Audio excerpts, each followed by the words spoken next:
Hi, welcome back to Mark and Cindy's Food Forest, and we're in the month of March of 2020 in the springtime, and we've had a lot of things going on here at our food forest. A lot of new plants, some new plants. We've had to move some trees and relocate them, a little construction, and we're going to show you that a little bit later in another video. But we're here today to talk about the mulberry tree, and we're going to talk about that in a minute. But what we got going on now, for the last month or so, we've been eating off of our star fruit tree. We've been eating the pink guavas and the Mexican guavas. And we've been eating some loquats, which we'll do a video on that. And then we've also been eating from the mulberry tree. So we've got a lot going on. We're already only in the month of March here in Central Florida in Tampa. We're actually in Lutz. And we've already been eating different fruits. My guavas made it through the winter time, which was great. So those trees are loaded. The pink guavas and the Mexican guava tree, they're all loaded with guavas. So we've had a good early spring of eating some good fruits. But today we're going to talk about the mulberry tree. And I want you to go ahead and take a look at how beautiful this tree is. It's a great shade tree. And this tree here actually is very good for planting in Central Florida. Mulberry trees can be planted in many of the Florida landscapes. They're drought tolerant, and after you establish these, basically they're wind resistant and very hardy trees. They do best in full sun to light shade, and what we have here is the red variety. There's 3 different varieties that I'm aware of. They have the red variety, they have the black variety, and the white variety. The red varieties are basically the ones that are common to or native to North America, and the purple and the white ones are native to Asia.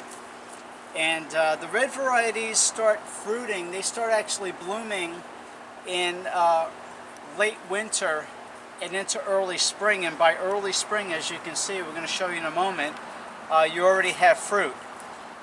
These trees are fast-growing trees.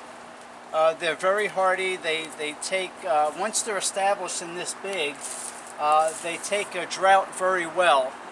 And basically this one here was planted about knee-high, about, say, maybe, I'm going to guess 2.5 to 3 years ago. And after the first year, we started getting fruit off of this. And we have a second one that's over by the other side of the yard. So we've got 2 of these trees growing here, and we're very happy with it. It gives off a lot of fruit, and we just love these trees here. They're just very beautiful trees, a great shade tree. If you plant this tree here, you don't want to plant it in an area that is going to be stained by the fruit, like on a driveway, because what will happen is the fruit falls and they will stain the driveway or different areas that you have it. They're very aggressive trees. They grow very fast and they grow very big, and they're just a beautiful tree. Let's take a look here at the mulberries. And here we have some that we've already picked. And these are very tasty. They say that the black varieties or purple are the better tasting ones. These are the red variety. You know that this is the red variety because they start giving their fruit in the spring. The black variety don't give their fruit until the summertime. But these are very tasty. I'm going to go ahead and take one here.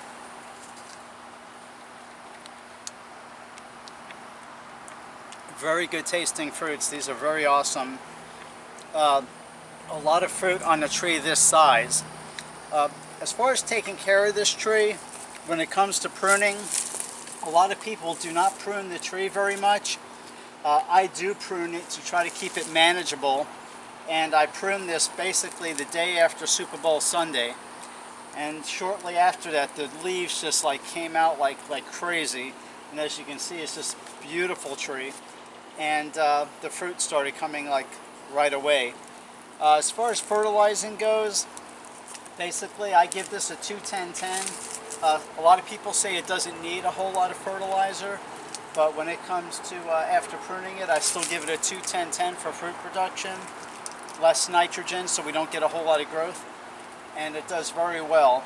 As far as watering goes, again, once it's this size, it's basically drought tolerant. It handles droughts very well. I try to give it some decent water though. So it's a very good tree to plant. They do very well in Central Florida. You find these mainly on the East Coast in the United States.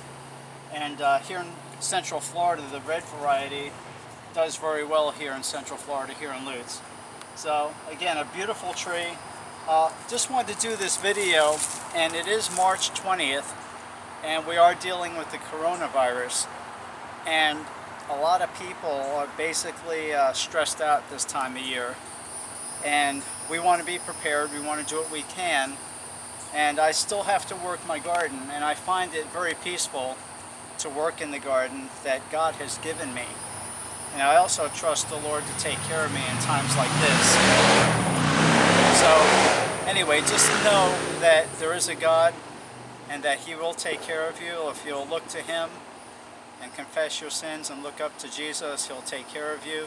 Whatever the outcome is, just know that there's a future. My past is forgiven, my present makes sense, and my future is secure with the Lord.